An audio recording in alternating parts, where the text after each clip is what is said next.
Definitely technology is important, but what about the soft skills, people skills? Is that just going to go away in the future? Oh, goodness. Thank you for bringing me back to that point. You know, so often today, I see people have a harder and harder time communicating. Right.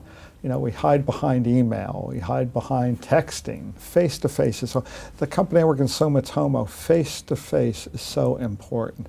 And I think that's a core value I actually believe in. You get so much more value sitting down, having a conversation, getting to know the persons with whom you're working, or perhaps selling to, or buying from, as the case may be.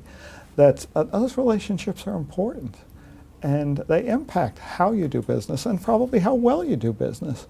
And so basic communications, message sent, message received, that paradigm is universal, and that's not going away anytime soon. So to the extent soft skills, as we'll call them, particularly in the area of overall communications, that I think is going to become even more important going forward.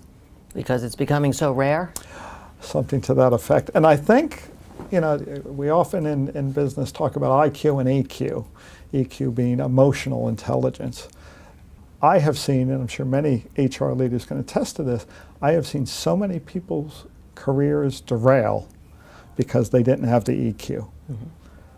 You know, they just did not have the interpersonal skills, the communication skills, the leadership skills. And I can give you, as many HR people could, I'm sure, story after story, at the highest level of an organization where an individual didn't have the skills, the competencies, ignored them, but ultimately derailed their career. I can think of one particular example where I worked with a gentleman, I mean, Harvard MBA, one of the brightest people ever, could slice and dice a balance sheet like you've never seen. And yet it was almost painful to watch him communicate with people. You know, he just did not have, he was very insecure and very uncomfortable in his own skin. And you know, we tried to work with him and coach with him and get him to a different place, and I think we did get him to a different and better place. But having those presentation skills, I mean, if you want to be a leader, you've got to be comfortable in front of a crowd.